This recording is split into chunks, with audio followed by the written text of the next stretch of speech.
Hello traders, good morning. இன்னைக்கு இந்த வீடியோவில் 4 கம்பெனியோட ஐபிஓ அனாலிசிஸ் தான் நம்ம பார்க்க போகிறோம்.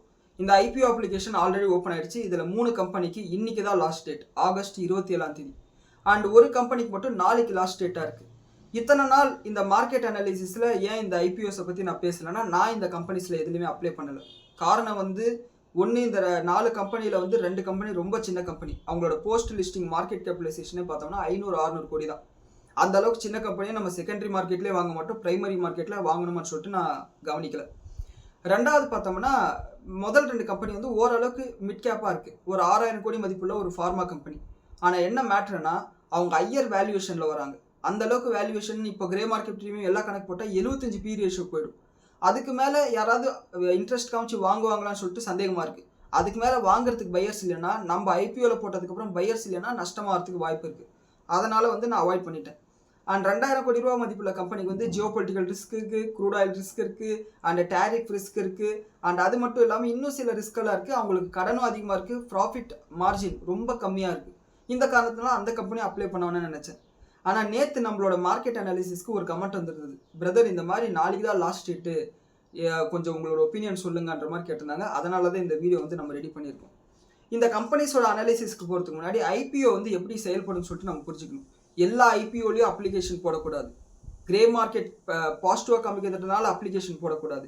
கிரே மார்க்கெட் பாசிட்டிவாக காமிச்சு அதுக்கப்புறம் நெகட்டிவாக லிஸ்டான கம்பெனிஸ் வரலாற்றில் இருக்குது. 2025 கிட்டத்தட்ட 90-95 கம்பெனிஸ் மெயின் போர்டு ஐபிஓவே லிஸ்ட் ஆச்சு. எஸ்எம்ஏ ஐபிஓ இல்லாமல் மெயின் போர்டாக லிஸ்ட் ஆச்சு. ஸோ அந்த ஐபிஎஸ்ல ஏகப்பட்ட கம்பெனிஸ் லாஸை கொடுத்துருக்கு இன்வெஸ்டர்ஸுக்கு. அதனால் வெறும் கிரே மார்க்கெட் ப்ரீமியமும் சப்ஸ்கிரிப்ஷன் டேட்டாவை வச்சு மட்டுமே ஒரு கம்பெனி நம்ம ஐபிஓவில் அப்ளை பண்ணக்கூடாது. நம்ம எப்படி அப்ளை பண்ணோம்னா, யூஸ்வலாக லிஸ்டிங் கெயின்ஸ் எப்படி கிடைக்கும்னு சொல்கிற பாருங்களேன்.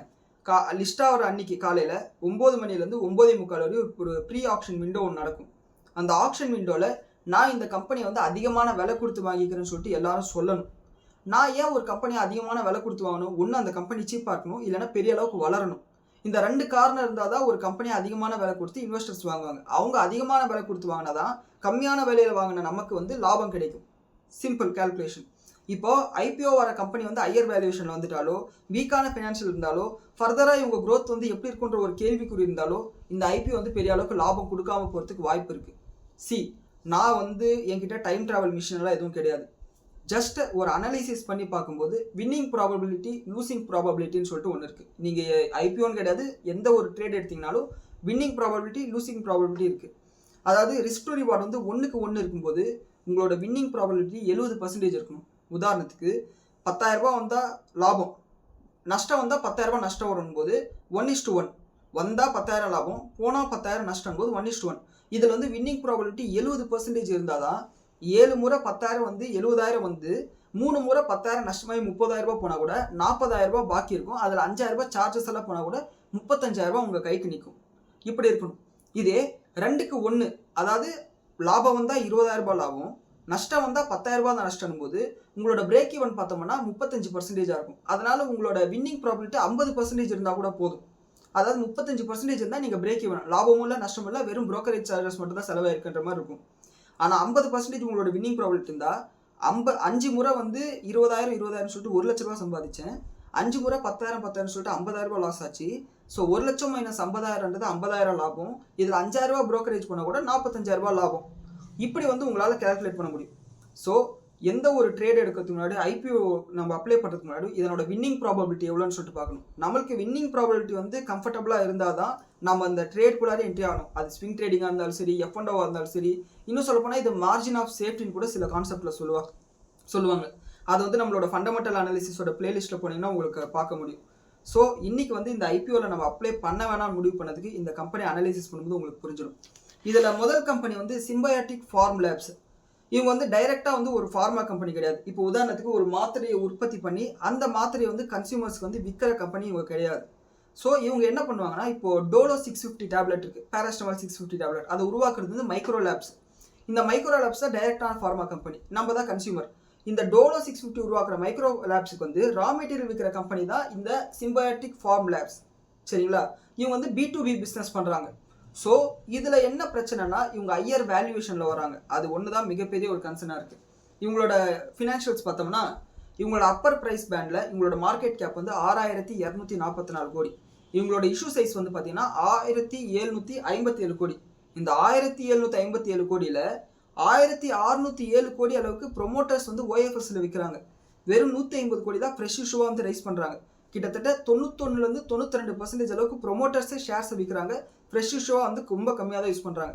ஸோ இதுவே வந்து பார்த்தீங்கன்னா ஒரு ரெட் ஃப்ளாகாக இருக்குது. ஒரு 50% அளவுக்கு ஓஎஃப்எஸ்னா கூட நம்ம வந்து பெருசாக கண்டுக்கிறது வேண்டிய அவசியம் இல்லை. ஆனால் 90% அளவுக்கு இருக்கிறவன் ஷேரை விற்றுட்டு போகிறதுக்கான ஒரு எக்ஸிட்டாக இருக்குது. இது வந்து ஒரு வல்னரபுளாக இருக்குது.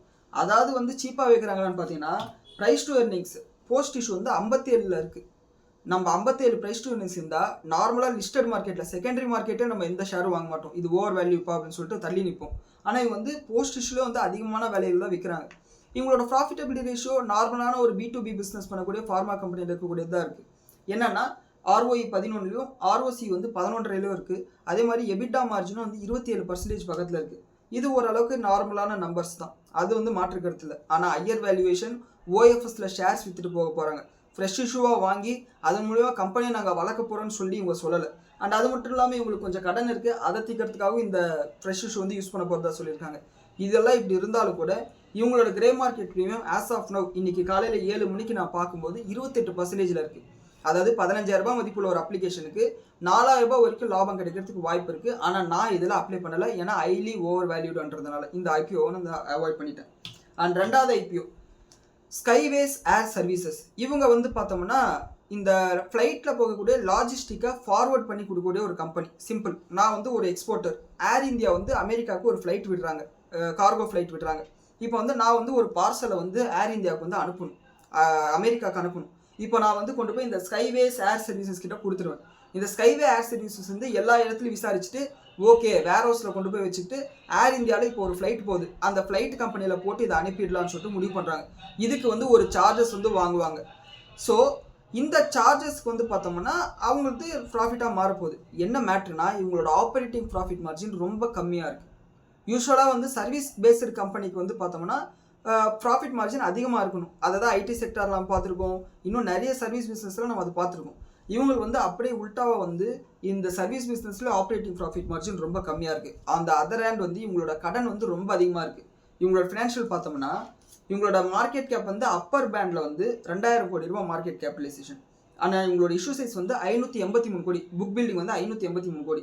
இந்த 583 கோடியில் 399 கோடி அளவுக்கு ஃப்ரெஷ் இஷ்யூ. ஓஎஃப்எஸ் வந்து 184 கோடி. அதாவது இந்த டெப்டை வந்து திருப்பி கட்டுறதுக்காகவும் அண்ட் அது மட்டும் இல்லாமல் இந்த ஒர்க்கிங் கேபிட்டலுக்காகவும் இந்த 399 கோடியை வந்து யூஸ் பண்ண போகிறாங்க. அதெல்லாம் ஒரு பக்கம் இருக்கட்டும். இவங்களோட ப்ரைஸ் டு எர்னிங்ஸ் வந்து 31 இருக்குது. இதுவும் வந்து ஹையர் வேல்யூவேஷன் தான். இவங்களோட ப்ராஃபிட் மார்ஜின் வந்து வெறும் 3% தான் இருக்குது. இப்போ உதாரணத்துக்கு இந்த பேனாவை நான் 10 ரூபாய்க்கு 100 ரூபாய்க்கு தயார் பண்ணி 110 ரூபாய்க்கு விற்கிறேன்னா 10 ரூபாய் எனக்கு லாபம். திடீர்னு பெட்ரோல் விலை அதிகமாகிறதுனாலையோ லேபர் காஸ்ட் அதிகமாகிறதுலையோ ரா மெட்டீரியல் காஸ்ட்டில் வந்து ஏதோ ஒரு இம்பாக்ட் கிரியேட் ஆகுதுனாலையோ 105 ரூபாய் எடுத்துன்னு வச்சுக்கோங்களேன். அப்போ எனக்கு பஃபராக வந்து 5 ரூபாய் இன்னும் பேலன்ஸ் இருக்குது, நான் வந்து சமாளிச்சிருவேன். இதே இந்த பேனாவை 100 ரூபாய்க்கு தயார் பண்ணி 103 ரூபாய்க்கு நான் விற்கிறேன்னு வச்சுக்கோங்களேன். திடீர்னு சடனாக ஏதாவது ஒரு ரா மெட்டீரியல் காஸ்ட்டோ இல்லை லேபர் காஸ்ட்டோ டிரான்ஸ்போர்ட்டேஷன் காஸ்ட்டோ அதிகமாகும் போது 105 ரூபாய் ஆயிடுச்சுன்னா எனக்கு ஆட்டோமேட்டிக்காக 2 ரூபாய் நஷ்டமாயிடும். ஸோ ஆப்ரேட்டிங் ப்ராஃபிட் மார்ஜின் ரொம்ப கம்மியாக இருந்தால் அந்த பிஸ்னஸ்லேருந்து வெளியே இருக்கணும். அந்த ஒரு ரிஸ்க் வந்து இவங்களுக்கு இருக்குது. இருந்தாலும் கூட இந்த செக்மெண்ட்டை இவங்க தான் இப்போ வந்து நம்பர் 1 பொசிஷனில் இருக்காங்க. இந்த ஃப்ரைட் ஃபார்வர்டிங் சர்வீசஸ் ஏர் லாஜிஸ்டிக்ஸில் இல்லை இவங்க தான் வந்து நம்பர் 1 பொசிஷனில் இருக்காங்க. ஸோ இது வந்து நோட் பண்ண வேண்டிய ஒரு விஷயம் தான். அண்ட் அது மட்டும் இல்லாமல் ஃப்ரீ ட்ரேட் அக்ரிமெண்ட்ஸ் காரணமாக நம்மளோட இந்தியாவிலேருந்து ஏற்றுமதிகள் அதிகமாக போகுது. ஸோ அதுவும் இவங்களோட பிஸ்னஸ் வந்து வருங்காலத்தில் வந்து இன்னும் பெரிய அளவுக்கு வளர்கிறதுக்கு வாய்ப்பு இருக்குது. ஆனால் எனக்கு வந்து இது கம்ஃபர்டபுளாக இல்லை. காரணம் வந்து tariff issues, Jio political tensions, fried cost அதிகமாகுது, எக்ஸ்போர்ட்ஸ் பாதிக்கப்படுறது, இந்த மாதிரி நம்பர் ஆஃப் ரீசன்ஸ் இருக்குது. எதிர்காலத்தில் வேறு யாராவது இந்த பிஸ்னஸ்குள்ளே இருந்தாங்கன்னா இவங்களுக்கு வந்து அடி விழுறதுக்கு வாய்ப்பு இருக்குது. ஸோ இந்த மாதிரி நம்பர் ஆஃப் ரீசன்ஸில் வந்து நான் இதை அப்ளை பண்ணலை. ஏன்னா ஒன்று டெப்ட் அதிகமாக இருக்குது, கடன் வந்து அதிகமாக இருக்குது. கிட்டத்தட்ட 624 கோடி ரூபாய்க்கு கடன் இருக்குது. டெப்ட் டு ஈக்விட்டி வந்து 1.26% மேலே இருக்குது. ஸோ இந்த அளவுக்கு கடன் இருக்கிற கம்பெனி வந்து நம்ம இன்வெஸ்ட் பண்ண வேண்டிய அவசியம் இல்லை. அதனால் நான் அவாய்ட் பண்ணிட்டேன். ஆனால் இருந்தாலும் கூட இவங்களோட கிரே மார்க்கெட் ப்ரீமியமும் 30% இருக்குது. நீங்கள் யாராவது இன்வெஸ்ட் பண்ணணும்னா உங்களோட ஓன் ரிஸ்கில் உங்களோட ஓன் அனாலிசிஸில் நீங்கள் இன்வெஸ்ட் பண்ணிக்கலாம். அண்ட் அடுத்த கம்பெனி, இந்த 4 கம்பெனியில் எனக்கு ஓரளவுக்கு நல்ல கம்பெனியாக நல்ல ஃபினான்ஷியல்ஸோடு இருக்கிற கம்பெனியாக தெரிஞ்சது இந்த கம்பெனி தான். ஆனால் இந்த கம்பெனியோட மார்க்கெட் கேப் ரொம்ப சின்னசு. மொத்தமே வந்து போஸ்ட் ரிலீஷனுக்கு அப்புறம் 503 கோடியாக இருக்கும்போது அப்பர் ப்ரைஸ் பேண்டில். அண்ட் இவங்களோட ப்ராஃபிட்டபிலிட்டி, PE ரேஷியோ எல்லாமே வந்து கன்வின்சிங்காக இருக்குது. ஆனால் இவங்க சின்ன கம்பெனின்றது மட்டும்தான் நமக்கு பிரச்சனையே. என்னன்னா இவங்க என்ன பிஸ்னஸ் பண்ணுறாங்கன்னா ஐடெக் இன்ஜினியர்ஸ் லிமிடெட். இவங்க வந்து என்ன பிஸ்னஸ் பண்ணுறாங்கன்னா இந்த B2B ப்ரிசிஷன் இன்ஜினியரிங் காம்பனன்ட்ஸை விற்கக்கூடிய ஒரு கம்பெனி. இவங்களோட எஸ்கியூஸ் ப்ராடக்ட் போர்ட்ஃபோலியோ பார்த்தோம்னா 11,000 வெரைட்டி ஆஃப் ப்ராடக்ட்ஸ் வந்து உருவாக்குறாங்க. போல்ட்டு, நெட்டு, ரிங்கு, வேறு மாதிரி மற்ற மாதிரியான பொருட்கள் எல்லாத்தையும் உருவாக்குறாங்க. ஸோ இது ஓரளவுக்கு நல்ல பிஸ்னஸ் தான். ஆனால் இவங்களுக்கு இருக்கக்கூடிய பிரச்சனை என்னென்னா இது டைரெக்டாக கமாடிட்டியை சார்ந்த பிஸ்னஸ். திடீர்னு மெட்டல் ப்ரைஸஸ் அதிகமாகும் போது, இன்புட் காஸ்ட் அதிகமாகும் போது இவங்களோட ப்ராஃபிட்டபிலிட்டி மேலே அடி வாங்குறதுக்கு வாய்ப்பு இருக்குது. ஒன்று. அதே மாதிரி இது வந்து சைக்கிளிக்கல் நேச்சர்.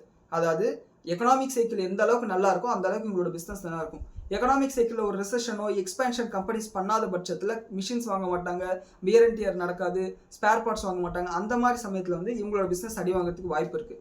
இது ஒரு 2,000 கோடி 3,000 கோடி ரூபாய் மதிப்புள்ள கம்பெனினா பெரிய பிரச்சனை ஏதாவது வரும்போது தாங்கி நிற்பாங்க. ஓகே, நம்மக்கிட்ட கேஷ் இருக்குது, நம்ம சமாளிச்சிடலாம்னு சொல்லிட்டு. ஆனால் இவங்களோட மார்க்கெட் கேப் வந்து ரொம்ப சின்னது போஸ்ட் இஷ்யூலே. ஸோ இவங்களால தாங்கி நிற்க முடியுமான்னு சொல்லிட்டு ஒரு சந்தேகம் இருக்குது.